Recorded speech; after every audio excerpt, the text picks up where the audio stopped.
I am the world's best assassin. My specialty, making every hit look like an accident. I pour adhesive into a cone-shaped container, wait for it to solidify, then extract the gel, insert it into a glass tube, and inject the prepared solution. I pull out my stopwatch and start the timer.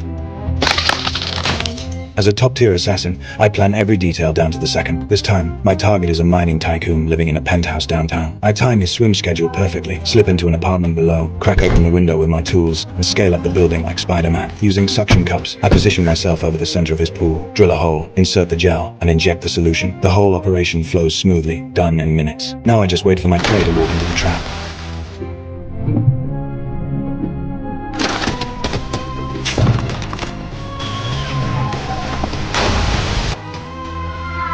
Just like that, another job in the books. The media will write it off as a freak accident. That's what I do best, make everything look accidental. But the truth is, I'd been retired for years. Then one day, a woman showed up at my door demanding I take out 3 targets and make them all look like accidents. She pulled out her phone, proof of my past jobs staring back at me. But the world's deadliest assassin doesn't scare easily.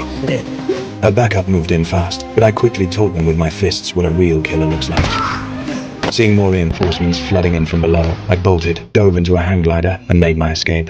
I ended up in Thailand, living a quiet life for a while, but they tracked me down, and they'd kidnapped my girlfriend. I had no choice but to take the job. After taking care of the businessman at the pool, my next target was an arms dealer. He controlled half of Africa's weapons trade, which meant he had enemies everywhere. To avoid his rivals, he'd hold himself up in prison. The prison sat on a remote island, and he had bodyguards watching him around the clock. But I figured out a way in. I wrapped explosives in chewing gum, pressed and trimmed the edges, repackaged everything, then stuffed the detonator into a cigarette along with a tracker. Next, I squeezed shark repellent into a hair gel container, tattooed myself to match a wanted criminal's ink, and forged fake papers. Then I hit the streets, got drunk, started some trouble, and made sure the cops found my fugitive ID. Just like that, I got myself thrown into prison with all my gear smuggled in. Even though the arms dealer had constant protection, plenty of inmates wanted him dead. One day, an inmate removed his prosthetic leg, revealing a hidden blade, and charged straight at the boss. That was my opening. I quickly drew my blade and stopped the attacker. The move earned me the arms dealer's trust. He even invited me to dinner. What he didn't know was that I was there to kill him too. He just wouldn't see it coming. During our private conversation, I struck from behind, knocked him out cold, then forced poison down his throat to stage an accidental poisoning. His guards outside heard the commotion and tried to come in. I made up an excuse, told them the boss was praying. When they saw him in a prayer position, they bolted. Next, I moved to the prison's perimeter wall and pulled out my pre-planted supplies. That's when the guards spotted me on the surveillance cameras. I stuffed the chewing gum into the wall, pulled out the cigarette,